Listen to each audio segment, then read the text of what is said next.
आणि आता बातमी आहे सुनील तटकरे यांनी केलेल्या मोठ्या वक्तव्याची। सोलापूर, म्हाडा, दिंडोरीमध्ये आम्ही काम केलं, अजित पवार यांना बदनाम करण्याचं षडयंत्र रचलं गेलं असं मोठं वक्तव्य खासदार सुनील तटकरे यांनी केलंय। अजित पवार यांना बदनाम करण्याचं षडयंत्र होतं असं सुद्धा या ठिकाणी सुनील तटकरे यांनी म्हटलेलं आहे आणि त्यामुळे तटकरेंचा रोख नेमका कुणाकडे अशी चर्चा राजकीय वर्तुळात सुरू झाली आहे।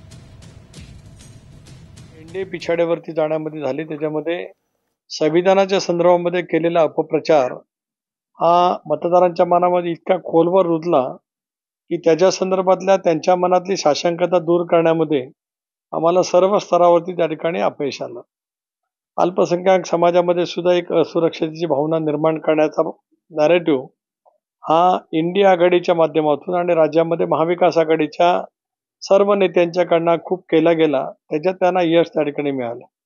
आता आपण जे सांगतायत ते नेमका कुणी अहवाल दिलाय, काय अहवाल दिलाय, त्याच्या तपशिलामध्ये ज्यावेळेला आम्ही जाऊ किंवा भारतीय जनता पक्ष, राष्ट्रवादी काँग्रेस पक्ष आणि शिवसेनेचे राज्यस्तरीय नेते एकत्रितपणे बसू, त्यावेळेला वेगवेगळ्या लोकसभा मतदारसंघातली स्थिती सुद्धा जाणून घेऊ।